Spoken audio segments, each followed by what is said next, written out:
Boa noite. Quem está feliz de estar aqui nesse lugar? Amém. Olha para a pessoa que está do seu lado e diga assim: Deus tem mais para a sua vida hoje.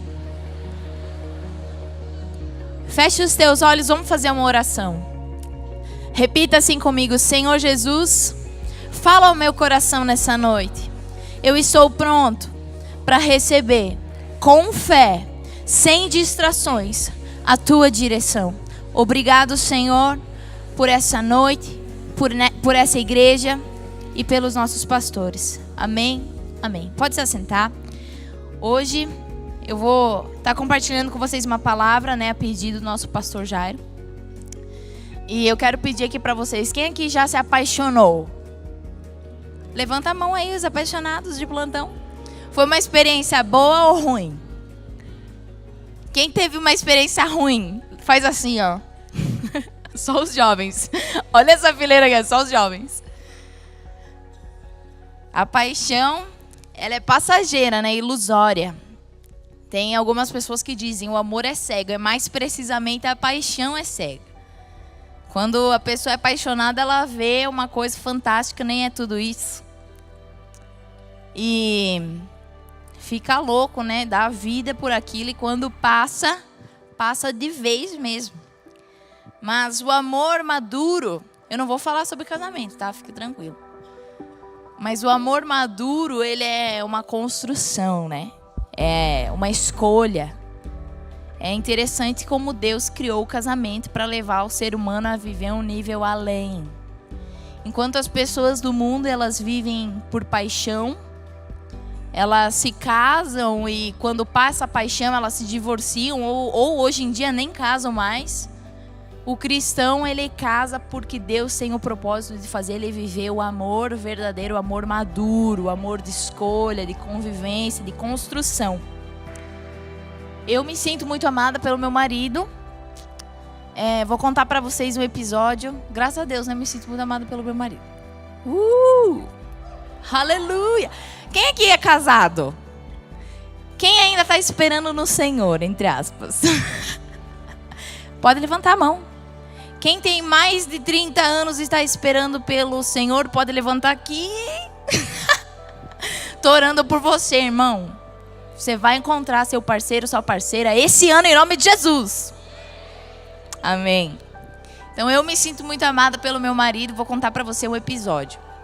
Há um tempo atrás, ele tinha vindo aqui na igreja com os discípulos e eu estava em casa, era 1h da manhã. Eu liguei para ele, pedi para ele ir para casa.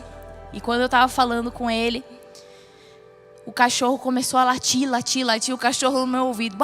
Eu não ouvia o cachorro latir. Aí eu tava, isso no meu quarto, com as portas todas fechadas, e escutei lá na sala, 1 quilômetro de distância, alguém mexendo na porta. E nisso eu já esquentei, esfriei, minha perna ficou bamba, não sentia mais. E eu falei: amor, tem alguém tentando entrar aqui na casa. Ele desligou na minha cara, eu me levantei, fiquei na janela para ver se eu conseguia ver alguma coisa. Em menos de 60 segundos, chega ele, acelerando aquela moto, parecia uma 1100, na verdade era só uma bis. E veio um carro atrás também, acelerando, parou, ele saiu, tirou o capacete, foi, os meninos já saíram do carro com o peitão estufado. Eu pensei, é hoje que eles vão salvar o mundo.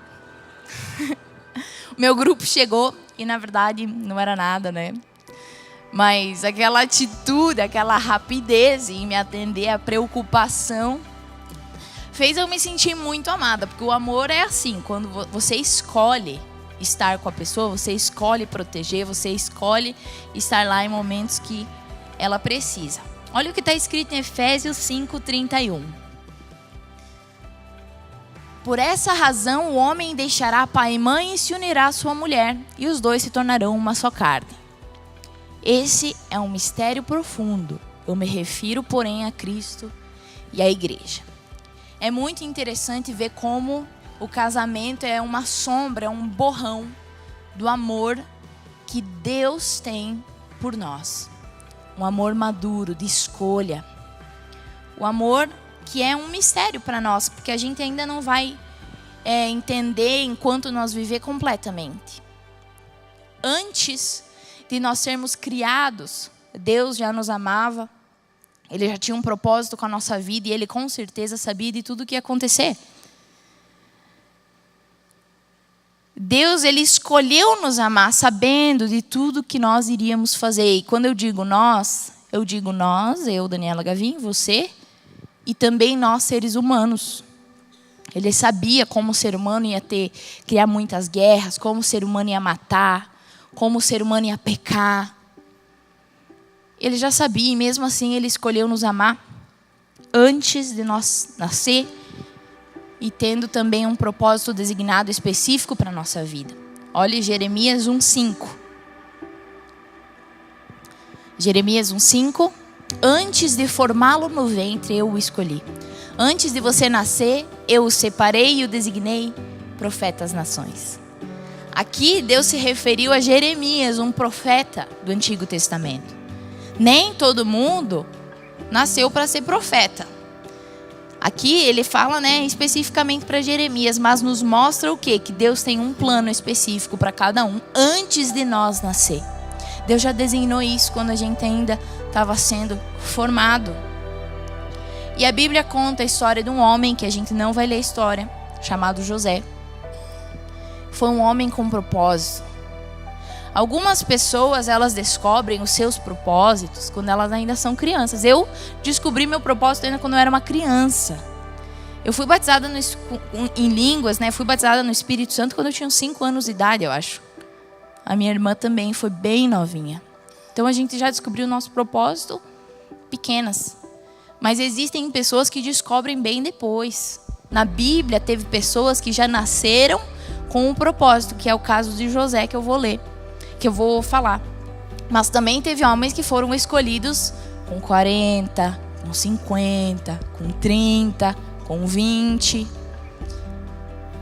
Independente do tempo que a gente descobre o propósito de Deus, Ele já está designado, antes de nós nascermos. José era um jovem e ele começou a ter sonhos. Começou a ter sonhos que, figuradamente, já resumindo para você, a família e os irmãos se dobravam diante dele, se ajoelhavam para ele. E ele era o irmão mais novo, então quando ele contava aquilo, os outros se revoltavam, seus irmãos se revoltavam. E eles diziam, você está falando o quê? Você está falando que você vai mandar em nós?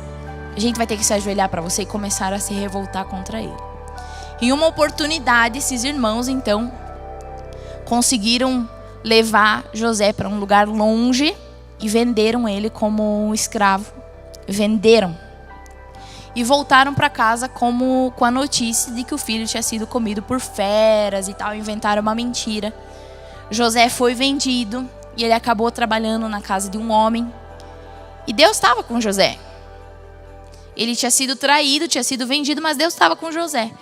Então tudo que ele fazia prosperava. E esse homem, esse chefe, confiou a José tudo o que ele tinha. Confiou os bens, confiou a administração de tudo, confiou o andamento de tudo, a coordenação de tudo. E José começou a mandar em tudo lá. Aí ele teve uma cilada que armaram contra ele e, resumindo, ele foi preso. Na prisão, ele começou a se dar bem outra vez, porque Deus estava com ele. Ele se tornou chefe da cadeia. E aí ele tinha uma proximidade muito grande com Deus. E era muito fácil para ele revelar sonhos. Deus revelava o sonho para ele. Então ele revelou um sonho para um preso, que quando saiu foi lá com o rei. Mas esse homem que estava com o rei esqueceu dele. Não falou de José para o rei. E passado anos, o rei então teve um sonho que só José podia resolver. Chamaram José. José orou a Deus e teve a revelação do sonho. E por fim, ele se tornou o governador do Egito. O Egito enfrentou crises de fome por todo o país e região. Então, todos os países iam até José para buscar mantimento, para buscar comida. E veio a família dele lá também buscar. E enfim, depois eles se reconheceram. Tudo o que ele viveu começou com um sonho de Deus. Começou com um propósito de Deus. quando Deus colocou esse sonho dentro de José, que os irmãos iriam se curvar para ele, Deus estava mostrando ele o plano que Deus tinha com ele como governador do Egito, porque os irmãos depois foram buscar comida com ele, se dobrando, pedindo para ele. Não reconheceram de primeira, mas eles estavam lá se dobrando. Depois desse sonho, começou-se então uma construção na vida de José. Uma construção de caráter, uma construção do seu coração. Eu, se Deus quiser, vou ter minha casa própria. Glória a Deus. Você que não tem, receba também. Mas eu imagino que deve ser muito legal, porque você cria a sua casa na sua mente, você tem o jeito que você quer, principalmente as mulheres mais detalhistas, que tem, né, uma casa legal dos sonhos. E depois aí você passa para o papel, você gera aquilo dentro de você, gera no banco também. E não é de graça também as coisas, né? E depois aí começa a construção da casa. Aí vem a finalização da casa e só depois que a gente vai morar lá. A nossa vida é uma construção. Tudo que a gente vive e viveu até agora tem sido uma construção. Uma grande construção. Para que o propósito de Deus se cumpra na nossa vida. Você sabia disso? A Bíblia conta a história de outro homem que eu quero ler com vocês. Lucas 1:11 ao 17. Então o anjo do Senhor apareceu a Zacarias, à direita do altar do incenso. Zacarias era um sacerdote, era como se fosse um dos pastores lá, eu acho. Volta. É aí mesmo. Quando Zacarias o viu... Não, volta. Isso aí, apareceu o anjo para Zacarias. Desculpa. Quando Zacarias o viu, se perturbou e foi dominado pelo medo. Mas o anjo lhe disse: não tenha medo, Zacarias. Sua oração foi ouvida. Isabel, sua mulher, lhe dará um filho e você dará o nome de João. Ele será motivo de prazer e de alegria para você, e muitos se alegrarão por causa do nascimento dele, pois será grande aos olhos do Senhor. Ele nunca tomará vinho nem bebida fermentada e será cheio do Espírito Santo desde antes do seu nascimento. Fará retornar muitos dentre os povos, o povo de Israel ao Senhor, o seu Deus. E irá adiante do Senhor, adiante de Jesus, no espírito e no poder de Elias, para fazer voltar o coração dos pais aos filhos e os desobedientes à sabedoria dos justos, para deixar um povo preparado para o Senhor. João foi um homem com muito poder. Ele veio preparar o caminho para Jesus. E o pai, que era Zacarias, era um homem, e a sua mãe também, Isabel, eram homens justos e tudo mais. O anjo apareceu e deu um sonho, deu um propósito, deu uma visão do que iria acontecer. Teu filho está vindo, ele vai fazer muitas coisas. E os dois já tinham idade avançada, os dois já eram idosos. Nós somos um sonho de Deus. E o propósito que Deus tem com a nossa vida é um sonho dentro de nós. Então, quando Deus nos criou, Ele criou um propósito para a gente cumprir também, que é o sonho dentro de nós. João era ali, iria fazer muitas pessoas se voltar para Deus, iria ter o poder de Elias, ia trazer, ia preparar o caminho para Jesus, ia estar pregando e pá. Mas e o teu? Qual é? Nós precisamos gerar esse propósito de Deus dentro de nós. Isabel gerou o propósito, ela gerou o filho, ela ficou 9 meses com ele na barriga. Repita assim comigo: para que Deus nos dá propósito? Olha para a pessoa do seu lado e fala assim: para que Deus nos dá propósito? É por causa do nosso potencial? Não, Deus não se importa com potencial. Você nasceu em uma boa família, não nasceu. Você sabe falar em público, não sabe. Você é disciplinado, não é. Deus não se importa. Deus é Deus de poder. Deus não liga para potencial. Deus não liga para dons. Ele simplesmente nos escolhe.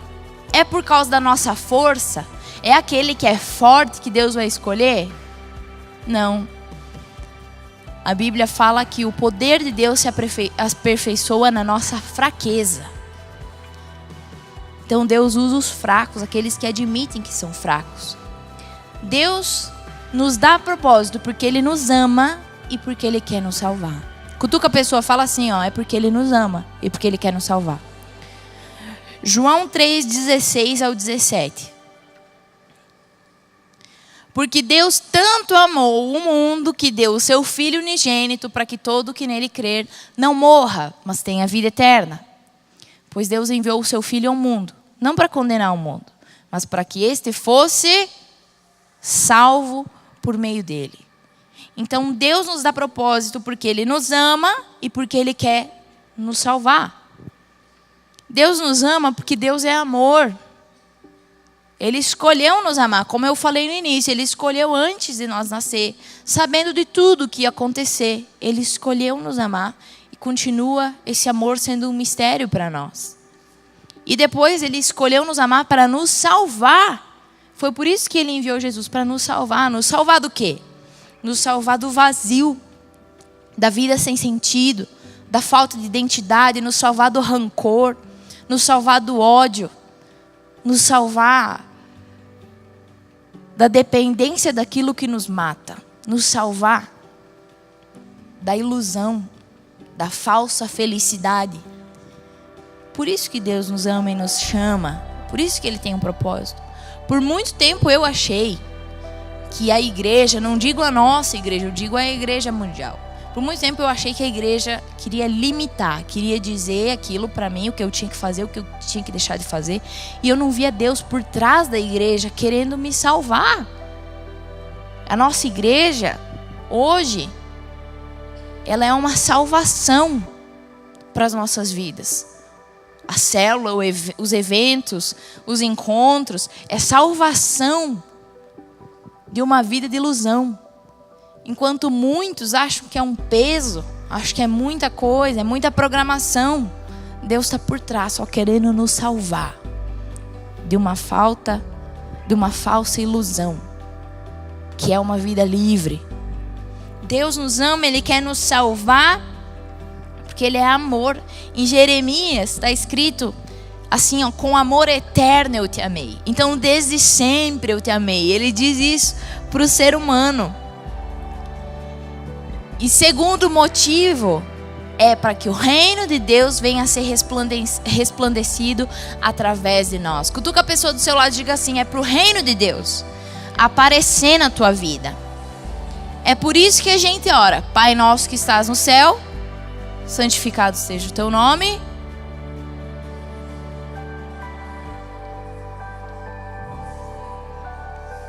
Amém.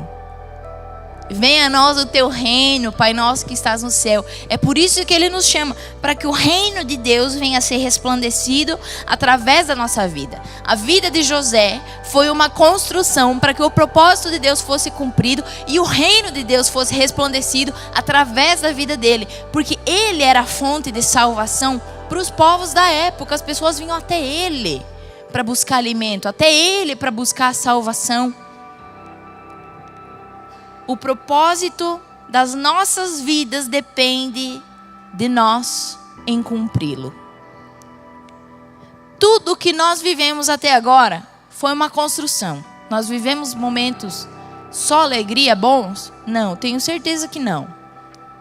Mas tudo isso que a gente viveu foi para que Deus pudesse usar, para que o propósito dele se cumprisse, para que o reino de Deus fosse resplandecido através de nós. Talvez as outras pessoas não acreditem em nós. Você sabe o que aconteceu com João Batista ali? Zacarias, que era o pai dele, recebeu a mensagem do anjo falando que ia ter um filho, pá.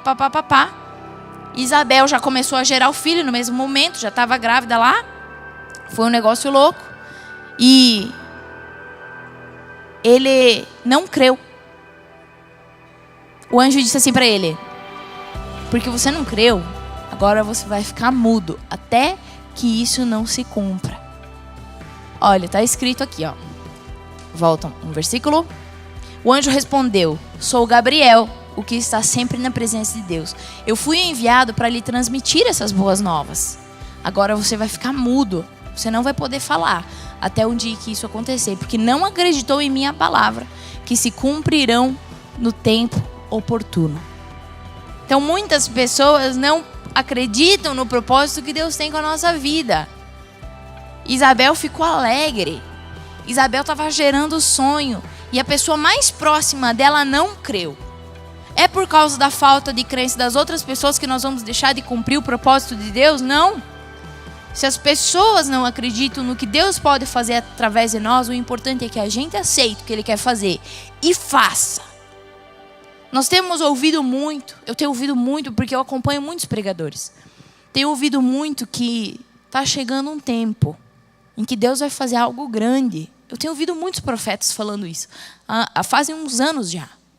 Anunciando que algo grande está vindo. Eu posso sentir que algo vai acontecer. Mas o reino de Deus não é sobre receber. É sobre dar. Não é sobre o que Deus vai dar para nós. É sobre o que nós vamos dar para Ele. É sobre o tanto que a gente vai cumprir o propósito que Ele tem com a nossa vida. Nas nossas atitudes. No nosso trabalho. Na faculdade, na sala de aula, na nossa casa. O quanto do reino de Deus pode ser resplandecido na nossa vida.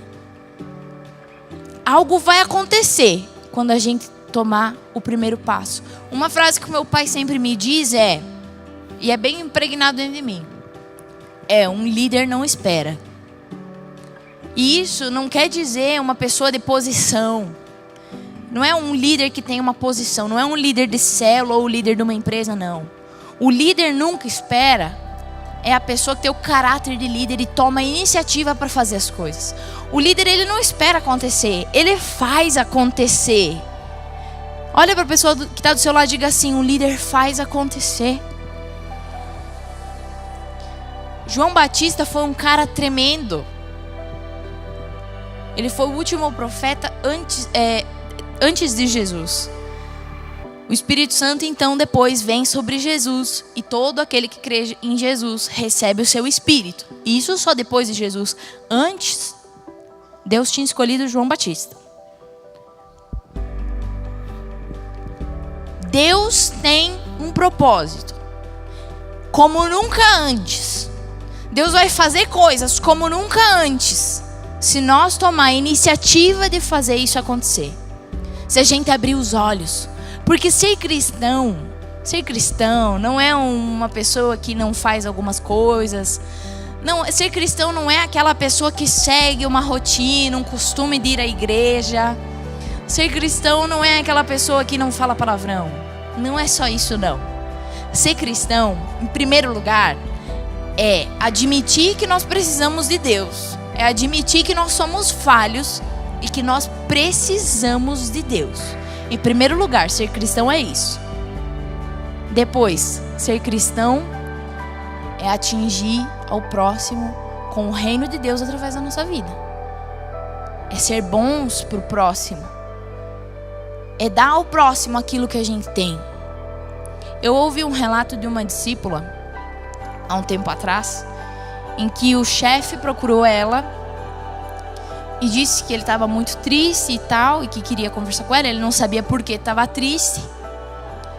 E aí ela contando, ela disse assim, e ele me chamou e tal, e eu não falei de Jesus para ele. E no outro dia ele morreu, num acidente. Isso faz pouco tempo.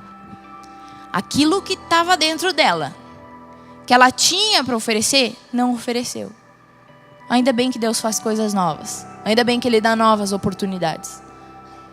Mas eu acredito que hoje a direção faça acontecer. Que o reino de Deus venha. Porque Deus quer fazer grandes coisas. Deus quer que no ano que vem você seja irreconhecível. Ele quer que você seja uma pessoa que tenha o Espírito Santo dentro de si, que tenha o poder, que tenha a ousadia, a unção. Ele quer consertar tudo que precisa ser consertado na sua vida, porque não importa como você está. Ele não se importa com isso. Não importa se você tem potencial ou não. Ele tem planos. E Ele quer cumprir. É uma construção. Essa construção para? Nunca para. É uma construção ainda. Mas o propósito de Deus, ele vai se cumprir como nunca antes, se nós tomarmos essa iniciativa de agir como nunca antes. De agir como nunca antes. De crer como nunca antes, de falar como nunca antes, de ser bom para as pessoas ao nosso redor como nunca antes, de querer o bem ao próximo como nunca antes, de amar a Deus como nunca antes, de colocar o reino em primeiro lugar como nunca antes, porque quem sempre faz as mesmas coisas vai ficar no mesmo lugar. E está chegando um tempo em que algo vai acontecer. Mas não espere acontecer. Faça acontecer.